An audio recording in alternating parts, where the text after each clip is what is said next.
Hello tout le monde, très content de commencer cette nouvelle vidéo avec vous. Là je sors de la préparation physique et du padel. On est vendredi, je vais pouvoir enfin me reposer un peu. L'aventure elle s'appelle Road to Pro, mais évidemment on passe par des côtés lifestyle, des côtés de temps en temps de kiff. Souvent on commence les vidéos le week-end et le week-end c'est le moment de détente. Donc là on va essayer de profiter ce week-end et justement ma copine arrive. Ça fait très longtemps que je ne l'ai pas vue donc je suis super content. C'est vrai que c'est un des côtés pas évidents. C'est de vivre loin de sa copine et de sa famille, donc ça va me faire beaucoup de bien de pouvoir relâcher un peu la pression ce week-end. Donc là elle arrive dans 1 heure, je lui ai prévu des petites activités sympas ce week-end, on vous montrera peut-être. Padel, petit entraînement de padel à 18 h avec elle également.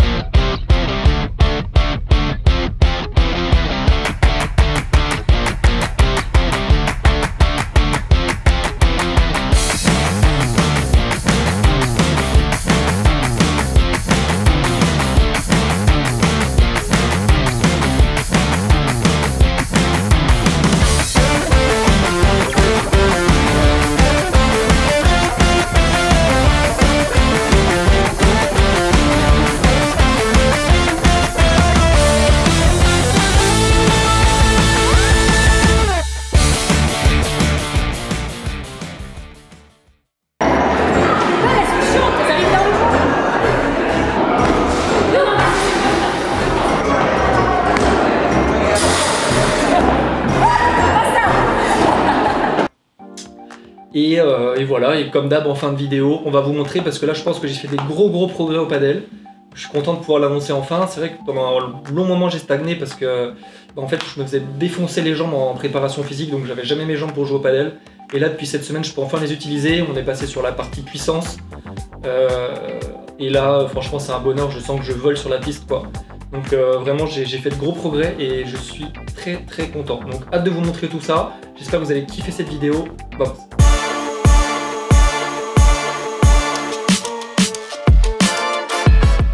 Bon et bien les amis, bonjour à tous, donc on vient de finir l'entraînement de padel, ça a duré 1h30. Ce fut les retrouvailles avec Léo, ce fut émouvant n'est-ce pas?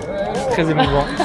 Il peut plus être tout saqué, on a joué 5 minutes ensemble, il m'a piqué 3 balles, j'ai plus supporté. Je suis parti jouer avec Baptiste. Pas évident de jouer en couple. Bon pas bref, évident. En tout cas ça a fait du bien. Ne jouez jamais en couple, c'est une mauvaise idée. Ça fait, ah bah tiens, une manif devant. Là on est dans une manif, voilà. Et pour dynamiser la soirée. Et mince, qu'est-ce que je voulais dire? Et du coup, là, on va se faire un petit restaurant. On va se péter la panse en effet, avant d'enchaîner sur un programme de...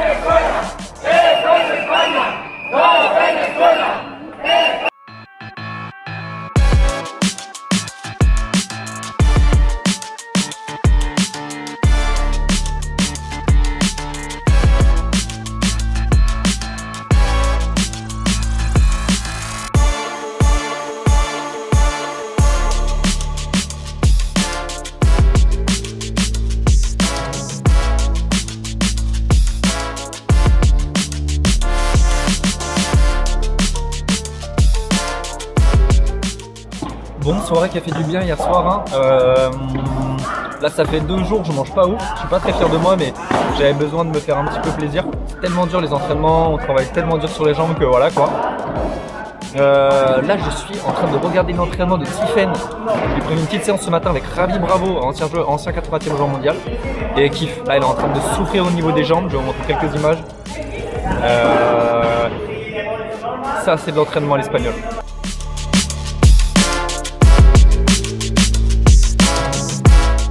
Petit mot de la fin, comment était ton cours Tiffen? C'était incroyable, hyper intensif, j'ai perdu physique, je suis méga essoufflée, méga fatiguée, mais j'ai bien bossé. Tiens Titi, tiens à côté de moi. Bon, notre monteur vidéaste Elliot est KO technique ce matin. Crise épileptique. Mais non. Quoi?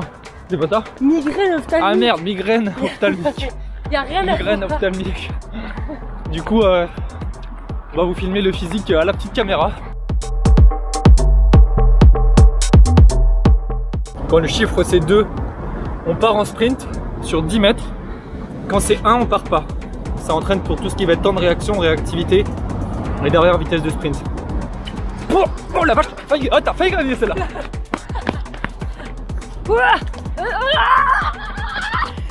exercice pareil de rapidité avec des balles. Vous allez voir, on va vous montrer le mouvement, elle va me filmer mes pieds. Donc là l'objectif c'est d'être très rapide après une reprise d'appui. Donc être explosif après un saut. Donc par exemple on fait notre vibora, bam, et derrière on est capable de foncer très rapidement au filet. Donc là c'est pour travailler tout ça.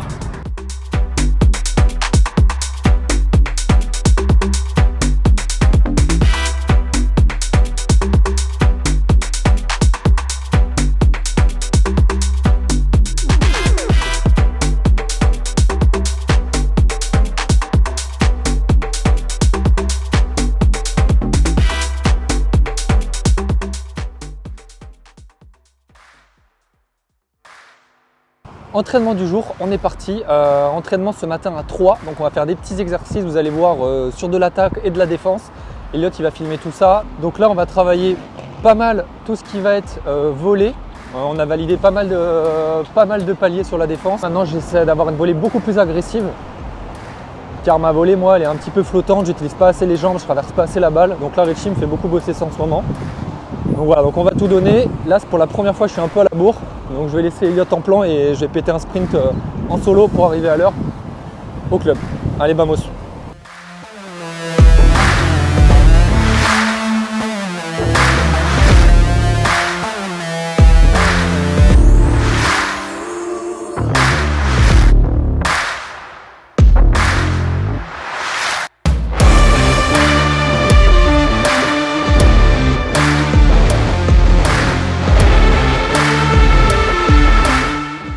Bon, j'en profite de cette petite pause boisson pour... il y a eu un petit changement de programme. Finalement, aujourd'hui, ça va pas être un match. Le coach, il est venu nous voir, il nous a fait non. Aujourd'hui, finalement, on va travailler la vibora, parce que ma vibora, visiblement, elle est catastrophique. C'était le coup que je pensais maîtriser le mieux au padel, et visiblement, c'est celui que je maîtrise le moins. Donc, de ce que m'a dit le coach, il va y avoir pas mal de petits changements, que ce soit sur mon tempo, que ce soit sur... il va falloir que je m'écarte plus de la balle, il va falloir que je mette plus d'effets. Bref, plein de petits changements, on va tout vous noter, c'est parce que ça vous servira peut-être, vous, à l'avenir également. Donc voilà, on va tout donner pour essayer d'améliorer cette vibora. Et puis je vous avoue que j'ai un peu le seum, hein, parce que je pensais qu'elle était nickel, et finalement, elle est 0.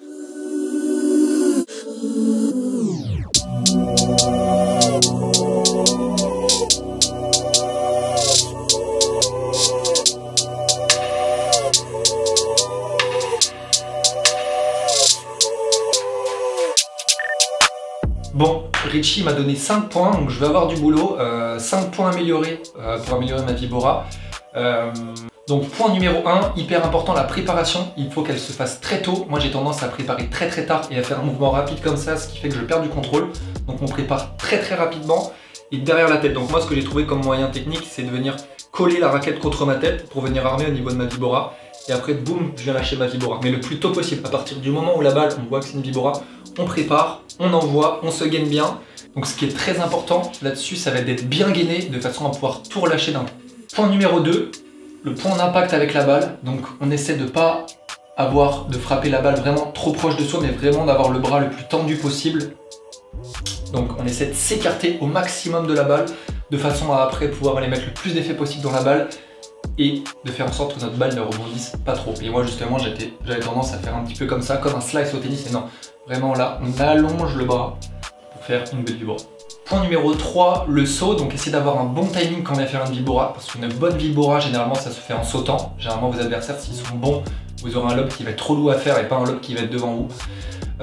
Donc bien gainé pareil, et on vient essayer de faire une rotation au niveau des jambes. De façon à ce qu'on ne parte pas en arrière. Comme vous le savez, j'en parlais pas mal dans les épisodes précédents. Moi, le problème sur ma vibora, c'est que je partais systématiquement en arrière. Et le but après une vibora, c'est quoi? C'est de reprendre le filet. Si on est au filet en tout cas. Donc on fait sa vibora, on est bien gainé et on repart vers l'avant. En tout cas, on essaie de ne pas partir complètement en arrière comme je le faisais, de façon à être explosif, repartir au filet et gagner le point évidemment. Point numéro 4, privilégier l'effet à la puissance. Souvent on se prend pour meilleur qu'on est, on envoie des grosses tartines. Attention, c'est hyper important, je m'en suis rendu compte là justement grâce à tous les petits moyens qu'il a pu me donner Richie, que quand je viens mettre moins de puissance et plus d'effet dans ma balle, bah c'est beaucoup plus relou parce que du coup, quand la balle elle prend la vitre, elle a une trajectoire qui est un petit peu... qui n'est jamais la même. Si on vient doser les effets, qu'on en met plus ou moins, une fois on va avoir un gros rebond, une fois on va avoir un faible rebond. Et parce qu'avant j'avais tendance à envoyer à chaque fois assez fort, et à la même vitesse, donc mon adversaire il s'adaptait à la balle. Donc on essaie vraiment de varier les puissances, les effets. Et vraiment dans un premier temps, je vous conseille de travailler sur l'effet avant de travailler la puissance, de façon à être capable déjà dans un premier temps de contrôler votre balle. Point numéro 5, prendre de la sécurité par rapport au filet. Pourquoi ? Ça sert à rien de faire une vibora qui va être rasante par rapport au filet, car votre balle, ça voudra dire qu'elle va être dans les carrés, donc ça va être une vibora qui va être assez courte, et pour quelqu'un qui défend bien, il va venir bloquer votre balle, et il va vous prendre le filet très rapidement. Le but d'une vibora, c'est de trouver de la longueur, la plupart du temps c'est de trouver de la longueur, de façon à maintenir votre adversaire au fond du terrain, et à ce que votre balle rebondisse contre la vitre, contre la double vitre, pour qu'il ait une balle relou à jouer. Donc on n'essaie pas de jouer rasant, c'est une erreur qu'on a beaucoup à faire, et que je fais encore aujourd'hui parce que j'y réfléchis pas. On prend la sécurité, 50 cm par rapport au filet. Et donc petit conseil, si jamais vous faites des fautes, essayez de privilégier les fautes. On va pas privilégier des fautes évidemment, mais on essaie plutôt de faire des fautes de longueur que des fautes de filet. Si vous faites des fautes de longueur sur vos vibora, c'est entre guillemets des bonnes fautes, car ça vous donne la bonne habitude de vouloir aller chercher de la longueur.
Entraînement du jour terminé, donc il y a eu des petits changements au niveau du programme. Aujourd'hui on a fait 1h30 de vibora parce que Martina s'est blessée, donc elle n'a pas pu venir. Samy il est parti en plein entraînement parce qu'il manquait un joueur quelque part, donc je lui ai mis un cours, un diff pendant 1h30 quasiment. Donc j'ai vu beaucoup de choses avec Richie. J'ai beaucoup de lacunes sur ma vibora, c'est le coup au paddle où j'ai le plus de lacunes. Donc vous avez pu voir, il m'a donné pas mal de petits correctifs qu'on va sans doute remettre dans la vidéo. Je pense que Elliot les a déjà mis. Donc voilà, en tout cas c'était génial. Il m'a dit Richie que j'allais avoir à peu près 20 heures de machine à faire tout seul, donc sans coach, pour vraiment sentir la sensation et avoir la bonne vibora. Il m'a dit au bout de 20 heures ça va être bon, donc il va falloir que je sois discipliné sur le prochain mois, les 2 prochains mois pour aller faire mes 20 heures de vibora tout seul sur le terrain. Je pense qu'Elliot il va m'accompagner parce qu'il en a grandement besoin aussi. Et donc voilà, en tout cas cette vidéo j'espère qu'elle vous a plu, nous c'était que du kiff. Et on compte sur vous également pour vous abonner, c'est hyper important pour nous soutenir, pour soutenir notre travail, j'arrête pas de le dire mais ça vous prend 2 secondes, abonnez-vous, en plus il va y avoir plein de belles choses qui vont arriver. Là mon coach veut que je commence les tournois en Espagne, donc ça va commencer sur des secondas, des primeras, donc ça va être des beaux tournois. Et il veut là je vais tout donner pour commencer les FIP le plus rapidement possible. J'ai juste envie d'être prêt quand j'arriverai sur ce circuit-là pour ne pas prendre des brolis monumentales et vraiment être légitime à jouer ce circuit. Donc voilà, on s'abonne et à la semaine prochaine pour une prochaine vidéo.